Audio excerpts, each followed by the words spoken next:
Yo, what is up guys? It is War Helmets, and today I'm coming to you guys with another great YouTube video, and today it's going to be on one of the rarest pieces in my collection.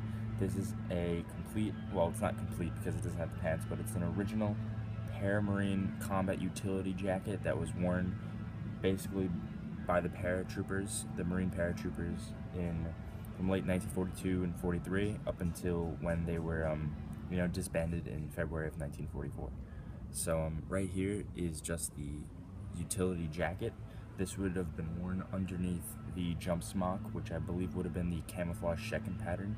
The first pattern jump smock, I believe, was just the the plain, I believe it's the field gray. I'm not sure the direct meaning, but the first model was the plain gray, which is the same as the P41, and the second pattern was the same style frog skin camouflage, and that was to be worn over this, which would have been worn in combat.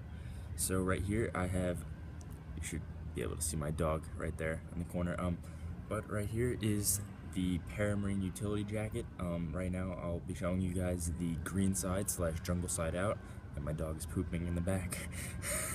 Oh my god. So anyway, at least you guys get to see that. Just don't turn, Rex. Don't turn. I'll just block. So this is the green side. These are extremely rare, a lot more rare than the P42s, which were very common on Tarawa, Cape Gloucester, Bougainville, basically throughout World War II, but they were mainly used on Tarawa, etc. Late 1943. So there goes my dog. Okay, so let's get into it. So it's in pretty good condition. It's named twice. Actually, one of the guys surprisingly is still alive. He's 84 years old. It was actually issued to him after World War II. So he enlisted in 1952, and in 1955 he became an officer, and he actually used this. Originally it was named to another guy who served in World War II, but let's get into this. Okay. So just gonna make sure that you guys can see. There you go. So as you can see, it's the normal, basically the same as the helmet cover, the green side, of course. You can see the stitching here and here. You have 6 snap buttons, so very similar to the P44 camouflage utilities that were obviously designed in 1944. So it's gonna have the snaps like so, and you can see the reversible side of the utility jacket, which is also on every other reversible piece, just like this. Same as the coveralls used by the Army and the P42, P44s, and all the Paramarine smocks that have come before it. So of course you're gonna have these buttons, just snap in and off, well, on and off. You can see right here, you also have one, but this one's kind of rusted. They're rusted on the sleeves, so I'm not going to be pulling them off because I don't want to damage anything. So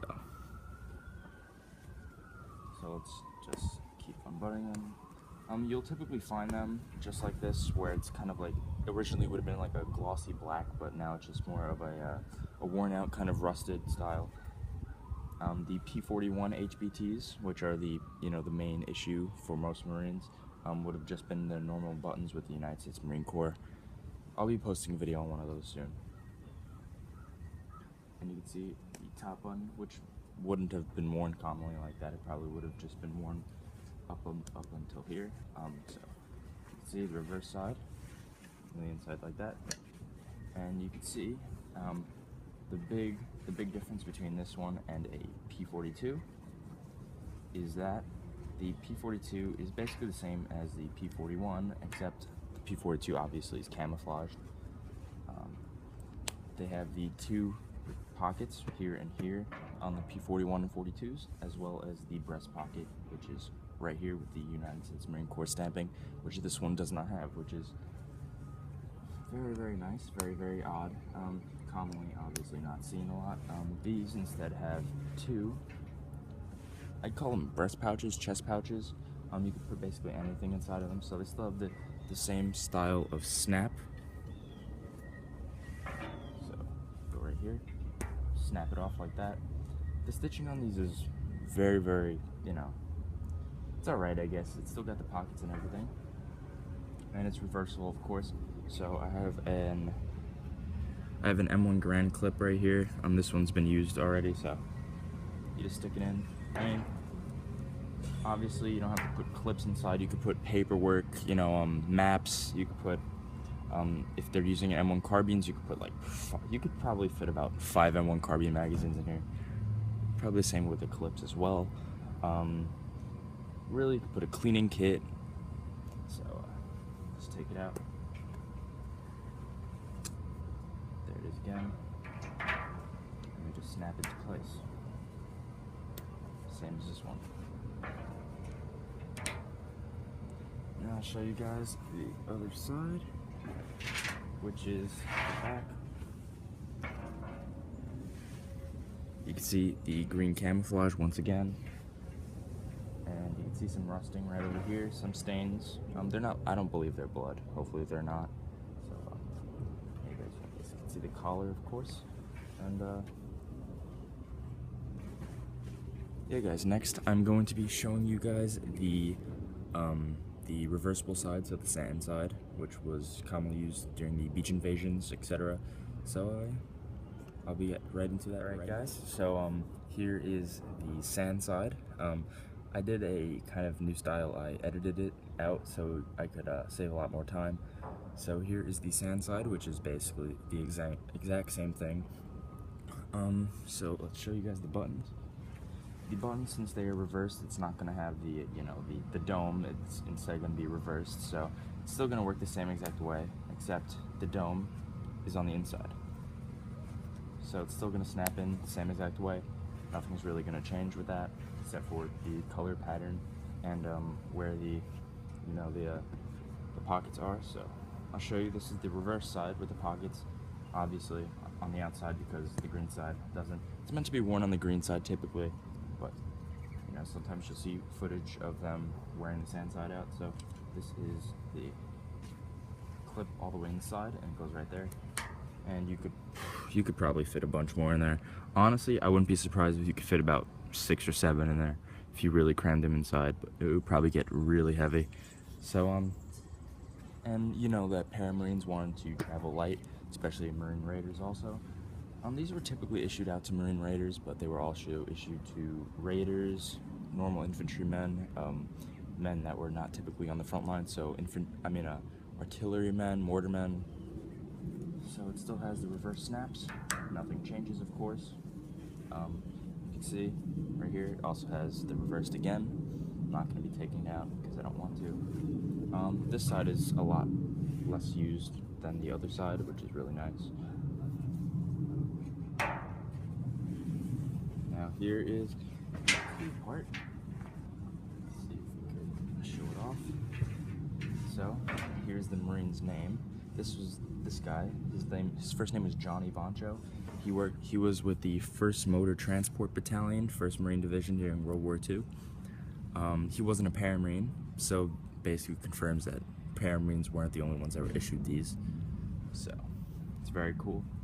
And then the next guy, this guy, his name is Lester G. Pauldy. It also has his laundry number on the inside collar, which I won't be showing you to you guys, but it says Pauldy's last name. He's still alive. He's 84 years old. I'm not sure if he served in Korea or not, but he served during the Korean War era, so this was, of course, issued again post-war, which is really cool. So it also goes to show that these items were not just used during World War II, but also post.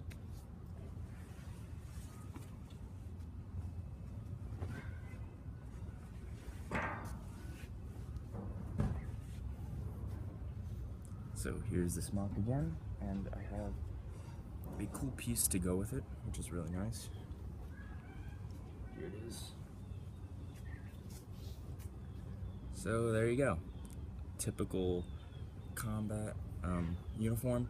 So that is a non-slitted original helmet cover with a Paramarine smock, and they're both with the beach side out.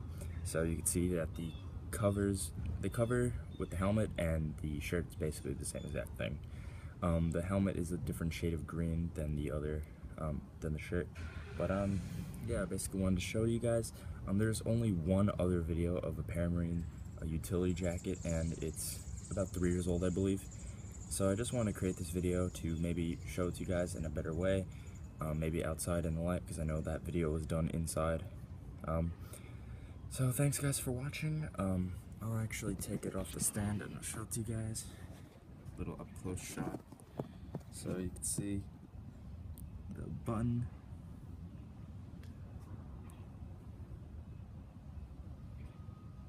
You can see the stitching. Because it's reversed, it's going to be showing. And I don't know if I could do it or not, but let's see if I can do it.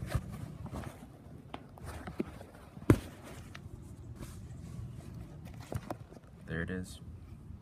And you just snap it into place. There's the helmet cover. And the reverse green side. So once again, thanks guys for watching. It's been really cool to show this off, especially on YouTube. Not very common. So thanks guys for watching. Stay tuned for more videos, and I'll see you guys later. Peace.